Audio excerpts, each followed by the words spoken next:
কিছুদিন আগে আমার স্বামী ব্যবসার কাজে শহরের বাইরে গিয়েছিলেন। তিনি না থাকায় আমি বাড়িতে একা অনুভব করছিলাম। হঠাৎ করেই দরজায় টোকা পড়ল।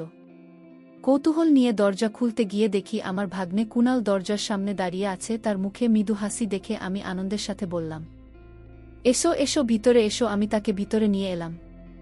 আমার স্বামী যখন বাড়িতে থাকেন না, মাঝে মাঝে কুনাল এসে আমার সাথে সময় কাটায়। আমরা অনেক গল্প করি। একদিন বিকেলে আমরা দুজনে ঘরের এক কোণে বসেছিলাম। কুনাল কিছুটা চিন্তিত মুখে আমার দিকে তাকাল, যেন তার মনে কিছু বলতে চাইছিল। হঠাৎ সে বলল, মামি, আমার একটা কথা বলার আছে যা অনেক দিন ধরে বলতে চাচ্ছিলাম। আমি অবাক হয়ে তার দিকে তাকালাম। ভাবছিলাম কি এমন গুরুতর বিষয় হতে পারে। কুনাল ধীরে ধীরে বলল, মামি, আমি আপনাকে শ্রদ্ধা করি এবং অনেক পছন্দ করি। তার কথা শুনে আমি হতবাক হয়ে গেলাম। সে এমন কিছু অনুভব করতে পারে? কিছু বলার আগেই সে আমার হাত আলতো করে ধরে বলল, আমি জানি আপনি মাঝে মাঝে একা অনুভব করেন, কিন্তু আমি চাই সব সময় আপনাকে খুশি দেখতে। আপনি চাইলে আমি সব সময় আপনার পাশে থাকব। তার উপস্থিতিতে মনে এক অজানা অনুভূতি জেগে উঠল। কুনাল আমাকে খুব সম্মান করে, তাই তার কথা শুনে কিছুটা অবাক হলাম। এরপর সে ধীরে ধীরে আমাকে আলিঙ্গন করল, যেন একে অপরের সান্নিধ্যে থাকতে চাইছিলাম। তার উপস্থিতি আমার মনের সব শূন্যতা ভরিয়ে দিল। তার স্পর্শে অনেক আগে হারিয়ে যাওয়া অনুভূতির এক ঝলক জেগে উঠল, যা বহুদিন আগে শেষ হয়ে গিয়েছিল। বন্ধুরা, আজকের গল্পটা বিশেষ। দয়া করে গল্পটা পছন্দ হলে ভিডিওটি লাইক, শেয়ার এবং চ্যানেলটি সাবস্ক্রাইব করো। আমার নাম প্রিয়া। আমার বয়স 30 বছর। সবাই বলে আমার চেহারা দেখতে 18 বছরের মতো, যদিও বয়স 30। আমি নিজের যত্ন নিই। আমার স্বামী রমেশ শহরে চাকরি করেন। তিনি প্রায়ই কাজের জন্য বাইরে থাকেন। তার অনুপস্থিতিতেও ঘরের সমস্ত দায়িত্ব আমি সুন্দরভাবে সামলাই। আমাদের একটি ছেলেও একটি মেয়ে আছে। ছেলের বয়স 10 এবং মেয়েটির এখানে বাক্য অসম্পূর্ণ ছিল। আমাদের জীবন খুবই শান্তিপূর্ণভাবে চলছিল, কিন্তু হঠাৎ সবকিছু বদলে গেল। আমি বুঝতে পারিনি কখন বা কিভাবে। আমি আমার স্বামীকে অনেক ভালোবাসি। ভাগ্নে কুনাল মাঝে মাঝে আমাদের বাড়িতে আসে। কয়েকবার আমি কুনালকে বলেছিলাম, প্রতিদিন এখানে চলে আসো কেন? তোমার কি অন্য কোনো কাজ নেই? প্রথমে তার কথায় তেমন মন দিতাম না, কিন্তু যখনই সে আসতো আন্তরিকভাবে আপ্যায়ন করতাম। আমরা বসে গল্প করতাম আর বাড়ির কাজে সাহায্য করতাম। একদিন দুপুরে সূর্যের লালু জানালার ফাঁক দিয়ে ঘরে পড়ছিল। কুনাল বাড়িতে বারান্দার পাশে রাখা চেয়ারে বসে পড়ল। তার চোখে অদ্ভুত এক আলো ছিল। সাধারণ বিষয় নিয়ে কথা বললেও তার কথায় যেন রহস্য লুকিয়ে ছিল, যা তখনও বুঝিনি। একদিন বিকেলে আমরা বসে কথা বলছিলাম। হঠাৎ সে আমার দিকে এগিয়ে এসে বলল, মাম, আপনি জানেন আপনি কতটা মুগ্ধকর। প্রথমে অবাক হয়ে গেলাম, পরে হাসি দিয়ে বললাম, তোমার কথা বেশ মজার কুনাল। কিন্তু কুনাল তখনও গম্ভীর ছিল। মাথা নেড়ে বলল, মামি, আমি মজা করছি না। সত্যি বলতে আপনার সৌন্দর্যে আমি মুগ্ধ। আপনার একটা ঝলক দেখার জন্যই বারবার আসি। আমি আপনাকে অনেক সম্মান করি। তার কথায় এক মুহূর্তের জন্য স্তব্ধ হয়ে গেলাম। একটু দ্বিধায় বললাম, তোমার কথার মানে কি কুনাল? তুমি আসলে কি বলতে চাইছো? সে হালকা হাসি দিয়ে উত্তর দিল, কিছু না, শুধু আপনার সাথে কিছু সময় কাটাতে চেয়েছিলাম। তার এই কথায় আমার মনে প্রশ্ন উঠল। আমার মনের দ্বিধা বুঝে কুনাল আস্তে করে বলল, মামি, আপনাকে দেখে খারাপ লাগছে। মামা যদি সত্যি আপনাকে গুরুত্ব দিতেন তাহলে এতদিন ধরে একা রেখে শহরে চলে যেতেন না। আমি দীর্ঘশ্বাস ফেলে বললাম, কুনাল, তুমি এমন কথা কিভাবে বলতে পারো? তোমার মামার কিছু দায়িত্ব আছে। সংসার চালানোর জন্য তাকে বাইরে থাকতে হয়। কুনাল শান্তভাবে বলল, মামা যখন দূরে থাকেন তখন কি আপনাকে নিয়ে তার কোনো চিন্তা থাকে না? যদি সত্যিই আপনার প্রতি তার যত্ন থাকত তবে আপনাকে একা রেখে যেতেন না। কুনালের এই কথা যেন আমার মনের গভীরে লুকিয়ে থাকা কথাগুলোই বলে দিল। তার কথা শুনে কিছুক্ষণ চুপচাপ ভাবতে লাগলাম। আমি তো এখনো তরুণী। আমার স্বামীর ভালোবাসা ছাড়া কতদিন এভাবে একা থাকতে পারো? এটাই সেই বয়স যখন একে অপরকে সবচেয়ে বেশি দরকার। বয়স বাড়ার পর তো সেই উচ্ছ্বাস আর থাকবে না। এসব ভাবতে ভাবতেই হঠাৎ কুনাল আমার কাছে এসে আমার হাতটা ধরে বলল, মামি, চিন্তা করবেন না, সব ঠিক হয়ে যাবে। এই বলে কুনাল চলে গেল। কিন্তু তার কথা আমাকে অনেক প্রশ্নের মুখে দাঁড় করিয়ে দিয়ে গেল। ভাবতে লাগলাম, কুনাল কি আসলে আমার কাছে কোনো নির্দিষ্ট উদ্দেশ্য নিয়ে আসে? কুনাল বয়সে 22 বছরের তরুণ যুবক, দেখতে সুন্দর ও শক্তপোক্ত গঠনে। তার এখনও বিয়ে হয়নি। সে আমাদের গ্রামের এক চালের মিলে কাজ করে, যদিও তার আয় খুব বেশি না। তবে গ্রামের তুলনায় মোটামুটি ভালোই। কুণালের কথাবার্তা শুনে মনে হতে লাগল যেন তার মন আমার প্রতি আকৃষ্ট হয়ে পড়ছে। আমি নিজেও আমার স্বামীর দূরত্বে খুবই একা অনুভব করছিলাম। সেই মুহূর্তগুলোতেই কুণালের উপস্থিতি আমার জীবনে এক অন্যরকম পরিবর্তন নিয়ে আসছিল। কুণাল ধীরে ধীরে আমার জীবনে তার জন্য একটা জায়গা তৈরি করার চেষ্টা করছিল, কিন্তু আমাদের সম্পর্কের সীমারেখা তাকে সবসময় ভাবিয়ে রাখত। সে চিন্তিত ছিল, তার এই ধরনের অনুভূতি যদি আমার কাছে অপ্রীতিকর মনে হয় তবে বাড়ির শান্ত পরিবেশ নষ্ট হতে পারে এবং আমাদের সম্পর্কের মধ্যে ফাটল ধরতে পারে। সেদিনের পর থেকে কুণাল আমার বাড়িতে বেশি আসতে লাগল। আমরা বিভিন্ন বিষয়ে গল্প করতাম, আর সে আমার জন্য বাজার করত, বাড়ির কাজে অনেক সাহায্য করত। এতে আমার খুব উপকার হতো। একদিন আমি বারান্দায় বসে নিজের ভাবনায় ডুবেছিলাম। কুণাল সেদিন আগেই চলে গিয়েছিল, কিন্তু তার চলে যাওয়ার পর থেকেই মন তার চিন্তায় ভরে গিয়েছে। ভাবছিলাম সে আসলে আমার কাছ থেকে কি চাইছিল তার কথা। সারাদিন আমার মনে ঘুরপাক খাচ্ছিল। সেই রাতে ভালোমতো ঘুমোতে পারলাম না। কুণাল সব সময় আমার কাছে এক রহস্যময় ব্যক্তিত্ব ছিল। সে আকর্ষণীয় এবং দয়ালু, আর তার চোখে এক অজানা গভীরতা ছিল। এটা বুঝতে পারতাম না কেবল তার রহস্যময়তাই আমাকে আকর্ষণ করেনি, বরং যেভাবে সে আমার চারপাশে থাকত তাতে এক অন্যরকম অনুভূতি জাগিয়ে তুলত। এই অনুভূতির নির্দিষ্ট কোনো নাম আমি দিতে পারতাম না। তার ব্যবহারও আমার কাছে অনেক ভালো লাগত। কয়েকদিন পর আমার স্বামী রমেশ ছুটিতে বাড়ি ফিরে এলেন। আমি দরজায় দাঁড়িয়ে তার জন্য অপেক্ষা করছিলাম। আমাকে দেখে তার চোখের আনন্দের ঝিলিক ফুটে উঠল। সে আমাকে জড়িয়ে ধরল। তার উষ্ণ আলিঙ্গনে আমার সমস্ত দুশ্চিন্তা দূর হয়ে গেল। সেই রাতে ডিনারের টেবিলে বসে আমি রমেশের কাছে নিজের অনুভূতির কথা আর চেপে রাখতে পারলাম না। বললাম, তুমি যখন বাড়িতে থাকো না তখন মন একদম ভালো থাকে না। তুমি যদি বাড়ি থেকে কোনো কাজ করতে পারো তবে আমাদের জন্য ভালো হবে। একা একা দুই ছেলে মেয়েকে সামলানো খুব কষ্টকর। যদি সেটাও সম্ভব না হয় তাহলে আমি আর বাচ্চারা তোমার সঙ্গে শহরে চলে আসি। আমার মন আর এখানে একা থাকতে চায় না। আমার কথা শুনে রমেশ একটু হেসে বলল, তুমি কি পাগল হয়েছ নাকি? আমাদের বয়স তো আর কম নেই, আর বাচ্চারাও বড় হয়ে যাচ্ছে। আমি হেসে উত্তর দিলাম, আমাদের বয়স নিয়ে এত চিন্তা করছো কেন? এই বয়সে তো অনেকেই নতুন করে জীবন শুরু করে নতুন সংসার গড়ে তোলে। আমাদের বয়সই বা কত হয়েছে? আমার কথা শুনে রমেশ কিছু বলল না। 4 দিনের জন্য সে বাড়িতে ছিল, আর সেই সময়টুকুতে আমি খুব খুশি ছিলাম। কিন্তু জানতাম 4 দিন পর আবার আমি একা হয়ে যাব। সে একাকিত্ব আমাকে কষ্ট দেয়। আমার স্বামী যখন দূরে থাকে তখন তার অভাব আমাকে ব্যথিত করে তুলছিল। এসব ভাবনা আমাকে বিষণ্ণ করে তুলছিল। আমার ভাগ্নে কুণালের উপস্থিতি এবং তার সান্নিধ্যে একটু স্বস্তি খুঁজতে চাইলাম। যদিও তার সঙ্গে কাটানোর সময়টা আমার জীবনে এক অন্যরকম অনুভূতি নিয়ে এসেছিল। কুণালের গল্পগুলো আমাকে এমনভাবে ছুঁয়ে গিয়েছিল যে তার প্রতিটি কথায় আমার মনের গভীরে এক অদ্ভুত ভালোবাসা জন্ম নিচ্ছিল। প্রতিদিন তার সঙ্গে দেখা করার আকাঙ্ক্ষা আরও তীব্র হয়ে উঠছিল। আর অপেক্ষা করতে পারছিলাম না। তাই হঠাৎ ফোন তুলে নিয়ে তার বাড়িতে কল করলাম। উত্তেজিতভাবে জিজ্ঞেস করলাম, কুণাল কবে ফিরবে? অনেকদিন তো ওকে দেখিনি। আমার কণ্ঠের উচ্ছ্বাস সামলাতে পারলাম না। ওপাশ থেকে হাসতে হাসতে উত্তর এলো, ও আগামী সপ্তাহে আসছে, তোমার সঙ্গে দেখা করতেও খুবই উৎসুক। এই খবরটা শুনে মনে আনন্দের ঢেউ বয়ে গেল। ভাবছিলাম সেই তরুণের সঙ্গে আবার দেখা হবে যে তার গল্প দিয়ে আমার কল্পনায় এক নতুন জগৎ তৈরি করেছে। দিনগুলো ধীরে ধীরে কাটছিল, আর আমি তার অপেক্ষায় প্রতিটি মুহূর্ত গুনছিলাম।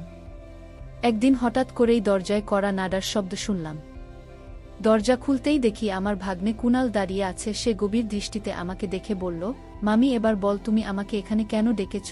আমি হেসে তাকে ঘরে ঢুকতে দিলাম এবং দরজা বন্ধ করে তার সঙ্গে আলাপ শুরু করলাম।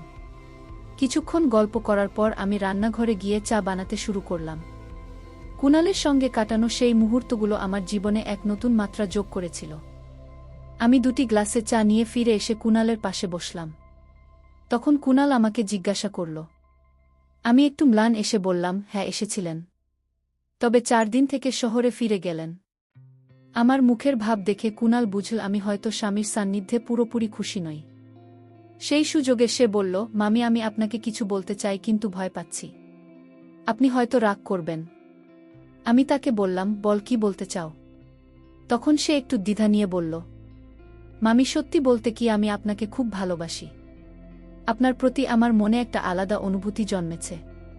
কুনাল কথাগুলো এক নিঃশ্বাসে বলে ফেল। আমি তার কথা শুনে হতভম্ব হয়ে গেলাম। রাগান্বিতা স্বরে বললাম, তুই কি বলছিস? ভালোবাসা মানে জানিস আমাদের বয়সের ভাড়া একটা দেখেছিস। আর মনে রাখ আমি তোর মামি, তোর আত্মীয়। তখন কুনাল শান্তভাবে বলল, আমি কি করব মামি, আমার হৃদয়টা যেন আপনার জন্য থেমে গেছে। আপনার চেহারাটাই সবসময় আমার মন জুড়ে থাকে। আমি বললাম, তুই একদম পাগল হয়ে গেছিস, একবার ভেবে দেখ যদি পরিবারের কেউ এটা জানে তাহলে কি হবে। কুনাল তখন চেয়ার থেকে উঠে আমার আরও কাছে এসে বসল। আর তার এই আচরণে একেবারেই বিচলিত হলাম না। যদিও পরিস্থিতি বেশ অস্বস্তিকর হয়ে উঠেছিল, তবুও কুনালের আত্মবিশ্বাস যেন আরও বেড়ে গেল। কারণ আমি কোনো আপত্তি করিনি। সে আমার হাত ধরে ধীরে ধীরে আমাকে কাছে টেনে নিল। কুনাল তখন নরম গলায় আমার কানে কিছু কথা ফিসফিস করে বলছিল, আর আমার মনে কোনো দ্বিধা ছিল না। আমরা কিছুক্ষণ একে অপরকে আঁকড়ে ধরে থাকলাম, কারণ সেই মুহূর্তের আনন্দ বহুদিন পর অনুভব করছিলাম। কিছুক্ষণ পর কুনাল তার ফোন নম্বর দিয়ে বিদায় নিল। তবে যাওয়ার আগে আবার দেখা করার প্রতিশ্রুতি রেখে গেল। সেই দিনের পর আমার জীবন যেন এক নতুন মোড় নিল। মাঝে মাঝে ভাবতাম যদি আমাদের সম্পর্কের কথা প্রকাশ্যে আসে তবে কি হবে। এরপর থেকে কুনালের আশায় অপেক্ষা করতে লাগলাম। এদিকে একদিন হঠাৎ করে আমার স্বামী বাড়ি চলে এলো। তার শরীর খারাপ ছিল, কিন্তু সে সময় কুনাল বাড়িতে ছিল না। আমি খুব ভয় পেয়ে গেলাম যদি স্বামীর সামনে কুনাল এসে পড়ে। সঙ্গে সঙ্গে কুনালকে ফোন করে সতর্ক করলাম। 15 দিন পর আমার স্বামী আবার ফিরে গেল, কিন্তু আমার মনে এক ভয়ের বাসা বাঁধল। যদি কোনো পাড়া প্রতিবেশী আমার স্বামীকে বলে দেয় যে তার অনুপস্থিতিতে কুনাল প্রায় আসে। একদিন আমার এক প্রতিবেশী আমাকে সতর্ক করে বলল, তোমার বাড়িতে এভাবে যুবক ছেলের আসা যাওয়া ঠিক না। এখন তো তোমার সন্তানরাও বড় হয়ে গেছে, তাদের খেয়াল রাখতে হবে। আমি স্রেফ বললাম, তুমি আমাদের নিয়ে চিন্তা করো না, এখানে কেউ আসে না। সে বলল, তোমার বাড়িতে তোমার ভাগ্নে অবাধে আসা যাওয়া করে, এতে প্রতিবেশীদের মনে সন্দেহ সৃষ্টি হয়েছে। একদিন এক প্রতিবেশী আমার স্বামীকে বলল, কুনাল, তোমার ভাগ্নে তোমার অনুপস্থিতিতে বাড়িতে আসে, তোমার এই বিষয়ে নজর রাখা উচিত। এই কথা শুনে আমার স্বামীর মনে হলো কিছু একটা গণ্ডগোল চলছে। তখন সে আমাকে জিজ্ঞেস করল, এই কুনালের ব্যাপারটা কি? স্বামীর প্রশ্ন শুনে আমার বুক ধড়ফড় করতে লাগল। আমি বললাম, তুমি কি বলছো? ও তোমার ভাগ্নে যদি মাঝে মাঝে আসে তাতে সমস্যা কোথায়? স্বামী তখন বলল, যদি আমি বাড়িতে থাকি তবে তাকে এখানে আসতে মানা করে দাও, তাই না? আমি উত্তরে বললাম, তুমি কি বলছো? তুমি জানো এসব শুনলে আমাদের সম্পর্ক খারাপ হয়ে যাবে, কারণ সে তো আমাদের পরিবার আর অংশ। স্বামী বলল, আমি আমার সন্তানের যত্ন নিজেই নিতে পারি। তখন মনে মনে ভাবলাম, তুমি যখন বাড়িতে থাকো না তখন আমি কিভাবে একা থাকি? এটা শুধু আমি জানি। সে মাঝে মাঝে এসে আমার বাচ্চাদের সঙ্গে খেলাধুলা করে তাদের সঙ্গে সময় কাটায়। আমি একা মেয়ে হয়ে বাচ্চাদের কিভাবে সামলাই সেটা শুধু আমি জানি। স্বামী তখন বলল, আমি তো তোমাদের সবার জন্যই বাইরে থাকি। তুমি কি মনে করো তোমার ছাড়া আমার বাইরে ভালো লাগে? আমার মনের সন্দেহ হলো হয়তো প্রতিবেশীরা আমার স্বামীর কানে কিছু কথা তুলে দিয়েছে, তাই সে কুনালের ব্যাপারে এই ধরনের প্রশ্ন করছে। যখনই স্বামী বাড়িতে আসত তার মন খারাপ থাকত, আর আমি বুঝতে পারতাম পরিস্থিতি জটিল হয়ে যাচ্ছে। কিছুদিন পর প্রতিবারের মতো শহরে ফেরার পরিকল্পনা করছিল সে, কিন্তু এবার মনটা যেন আর যেতে চাইছিল না। তার মনে হচ্ছিল সংসারের কোথাও যেন এক অদৃশ্য অস্থিরতা জমে আছে।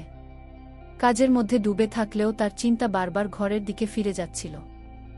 সন্দেহ হচ্ছিল তার অনুপস্থিতিতে কিছু অন্যরকম ঘটছে কিনা। একদিন হঠাৎ করেই কোনো পূর্ব বার্তা ছাড়াই সে ছুটি নিয়ে বাড়ি ফিরে এল। ঘরে ঢুকে চারপাশে তাকিয়ে দেখল কিছু যেন ঠিকমতো চলছে না। পরিবেশে একটা অদ্ভুত অস্বস্তি। কৌতূহলবশত সে ধীরে ধীরে ঘরের দিকে এগিয়ে গেল। দরজা খুলতেই যা দেখল তাতে তার হৃদয় শূন্য হয়ে গেল। সেদিন কুনাল আমার বাড়িতে ছিল। তার উপস্থিতি যেন তাকে আরও অস্থির করে তুলেছিল। তার চোখে হতাশা স্পষ্ট হয়ে উঠল, আর সে নিজেকে আর সামলাতে পারছিল না। তার মুখে বিরক্তির ছাপ স্পষ্ট ছিল, আর সে ধীরে ধীরে আমার দিকে এগিয়ে এলো। আমি ভয়ে একটু পিছিয়ে গেলাম, কিন্তু তার রাগ যেন ক্রমাগত বাড়ছিল। সে দ্রুত আমার দিকে এগিয়ে আসছিল, আর আমি সেখান থেকে পালানোর রাস্তা খুঁজছিলাম। সেই ভয়াবহ মুহূর্তে আমি বুঝতে পারলাম আমাকে কিছু একটা করতে হবে। আমার চোখ দিয়ে অনবরত অশ্রু ঝরছিল, শরীরে আঘাতের দাগ ফুটে উঠছিল। আমি কাপা কণ্ঠে ফিসফিসিয়ে বললাম, এটা শুধু আমার দোষ নয়, দুজনেরই কিছু দায়িত্ব ছিল। তোমারও দোষ আছে। যখন আমি তোমাকে বলেছিলাম যে আমাকেও তোমার সঙ্গে নিয়ে চলো, তখন তুমি আমার কথাগুলোকে গুরুত্ব দাওনি।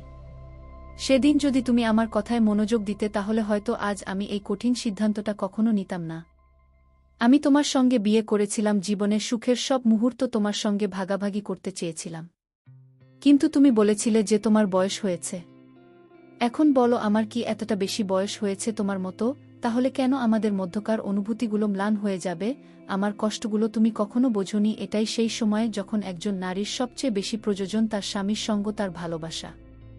আর যদি সে সেই সময় স্বামীর কাছ থেকে দূরে থাকে তাহলে তার ভুল পথে পা বাড়ানোটা অস্বাভাবিক কিছু নয়। আমি এসব কথা আমার স্বামীকে বলতে বলতে কেঁদে যাচ্ছিলাম। আর সে তখন এক অদ্ভুত দৃষ্টিতে আমাকে তাকিয়ে দেখছিল, হয়তো তার ভুলের উপলব্ধি। তখন তার মনে স্পষ্ট হচ্ছিল। সে মৃদু স্বরে বলল, হ্যাঁ, কোথাও না, কোথাও আমারও ভুল হয়েছে। যদি আমি পরিবারকে আরও বেশি সময় দিতাম তাহলে হয়তো এই দিনটি আসতো না, তোমাকে এত কষ্ট করতেও হতো না। সে নিজেই ফিসফিস করে বলছিল, আর দুঃখে ভারাক্রান্ত মনে একাকী হয়ে যাচ্ছিল। তার হৃদয় ভেঙে গিয়েছিল, কারণ আমি তার কাছ থেকে একটি বড় সত্য লুকিয়ে রেখেছিলাম, একটি গোপন কথা যা আমাদের বিয়ের ভিত্তি নাড়িয়ে দিয়েছে। সে বলল, আমি তোমার উপর অন্ধ বিশ্বাস করতাম, আর তুমি আমাকে ভেঙে দিয়েছ। আমি ভেবেছিলাম আমার স্ত্রী মন থেকে খুবই সৎ এবং সে কখনো আমাকে প্রতারণা করবে না, কিন্তু জানতাম না যে তুমি এমনভাবে বদলে যাবে। লজ্জার অনুশোচনার ভারে আমার মাথা নিচু হয়ে গেল। সে বলতে লাগল, যাদের উপর সবচেয়ে বেশি বিশ্বাস করি তারাও আমাদের সাথে বিশ্বাসঘাতকতা করতে পারে। আমি তোমার উপর অন্ধবিশ্বাস করেছিলাম, ভেবেছিলাম আমার স্ত্রী খুব ভালো, সে আমাকে কখনো ঠকাবে না। কিন্তু আমি কি জানতাম যে তুমি এমনভাবে আমার বিশ্বাস ভেঙে দেবে, আমাকে ছাড়া অন্য কাউকে ভালোবাসবে। আমি তখন লজ্জায় পুড়ে যাচ্ছিলাম, কারণ একজন পুরুষ যখন তার স্ত্রীকে বিশ্বাস করে দূরে যায় তখন সেই বিশ্বাসটাই তাকে জীবনের পথে এগিয়ে যেতে সাহায্য করে। কিন্তু যখন স্ত্রী সেই বিশ্বাস ভেঙে দেয় তখন তার সব কিছু হারিয়ে যাওয়া অস্বাভাবিক কিছু নয়। আমি আমার অনুতাপের আগুনে পুড়ে যাচ্ছিলাম আর কাঁদতে কাঁদতে আমার স্বামীর কাছে ক্ষমা চাইছিলাম। আমাকে ক্ষমা করে দাও, আমি আর কখনো এমন কোনো ভুল করব না। এখন থেকে আমাকে সবসময় তোমার সঙ্গেই রাখো। আমার স্বামী আমার কথা বুঝতে পেরেছিল এবং সিদ্ধান্ত নিয়েছিল যে সে আর শহরে যাবে না। সে ঘরেই থেকে কাজ করবে এবং সব সময় আমার পাশে থাকবে। সে আমাকে ক্ষমা করে দিল, কিন্তু তার মনে চিরকাল এই আক্ষেপ থেকে যাবে যে আমি তার সঙ্গে অন্যায় করেছিলাম। সম্পর্কে একবার যখন ফাটল ধরে তা চিরকাল থেকেই যায়। কিছুদিন পর আমার স্বামী রমেশ কিছু অর্থের ব্যবস্থা করে গ্রামে একটি ছোট দোকান খুলে ফেল। দোকানটি ভালোই চলতে শুরু করল এবং আমাদের অর্থনৈতিক সমস্যাগুলো ধীরে ধীরে কমে যেতে লাগল। যদিও দোকানে সফলতা বাড়ছিল, আমাদের জীবনের উপর একটা অদ্ভুত মেঘের ছায়া ভেসেছিল। রমেশ তার ভাগ্নের সঙ্গে সমস্ত সম্পর্ক ছিন্ন করে ফেলেছিল, যার ফলে পরিবারের মধ্যে একটা দূরত্ব তৈরি হয়েছিল। না রমেশ না আমি কেউই আর ভাবনার বাড়িতে যেতাম না এবং সেও আর আমাদের বাড়িতে আসত না। ধীরে ধীরে আমি নিজেকে অতীত থেকে মুক্ত করে সামনের দিকে এগিয়ে যেতে শুরু করলাম। আমি আমার স্বামী ও সন্তানদের সঙ্গে বর্তমান জীবনকে গ্রহণ করেছিলাম এবং সেই জীবনে নিজেকে খুঁজে পেয়েছিলাম। এই গল্পের মাধ্যমে আমি আপনাদের একটি সাধারণ কিন্তু গুরুত্বপূর্ণ বার্তা দিতে চাই। সম্পর্ক টিকিয়ে রাখতে হলে একে অপরের অনুভূতিকে বোঝা খুব প্রয়োজন। নারী বা পুরুষ সবার মধ্যে কিছু না কিছু অনুভূতি থাকে যা কিছু সমাজের জন্য চেপে রাখা গেলেও তা চিরকাল চেপে রাখা সম্ভব নয়। তাই সম্পর্ক টিকিয়ে রাখতে হলে একে অপরের প্রতি সহানুভূতি থাকা জরুরি। যখন দিন মাসে পরিণত হয় আর মাস বছর হয়ে যায় তখন সম্পর্কের গভীরতা বোঝা যায়। আমি আমার পরিবার নিয়ে আনন্দের সঙ্গে জীবন কাটিয়ে যেতে থাকি। আমার অতীতের ভুল থেকে শেখা অভিজ্ঞতাগুলো আমাকে প্রতিটি পদক্ষেপে পথ দেখিয়েছে। আমার করা ভুল থেকে আমি অনেক শিক্ষা নিয়েছি। গল্প আমাদের জীবনে এক বিশেষ গুরুত্ব বহন করে। এটি শুধু বিনোদনের মাধ্যম নয়, আমাদের শিক্ষা দেয়, অভিজ্ঞতা শেয়ার করার সুযোগ দেয় এবং সমাজে পরিবর্তন আনার একটি শক্তিশালী মাধ্যম হয়ে দাঁড়ায়। প্রতিটি গল্প আমাদের নতুন দৃষ্টিভঙ্গি, শিক্ষা এবং অভিজ্ঞতা দেয় যা জীবনকে ভিন্নভাবে বুঝতে সাহায্য করে। এভাবে গল্প শুধু আনন্দের উৎস নয়, এটি আমাদের সংস্কৃতি, সমাজ এবং ব্যক্তিগত উন্নতির একটি মূল ভিত্তি। তাই গল্প বলার ও শোনার ঐতিহ্য কেবল ধরে রাখাই নয়, এর প্রসার ঘটানো উচিত, যা আমাদের চিন্তা ও অনুভূতিকে আরও সমৃদ্ধ করে এবং আমাদের আরও সংহত হতে সাহায্য করে। বন্ধুরা, যদি এই গল্পটি ভালো লেগে থাকে তাহলে দয়া করে ভিডিওটি লাইক করুন এবং আমাদের চ্যানেলটি সাবস্ক্রাইব করুন। পাশে থাকা বেলাল আইকনটি প্রেস করুন যাতে আমরা যখনই নতুন ভিডিও আপলোড করি তার নোটিফিকেশন সবার আগে আপনার কাছে পৌঁছে যায়। ধন্যবাদ, দেখা হবে আমাদের পরবর্তী ভিডিওতে।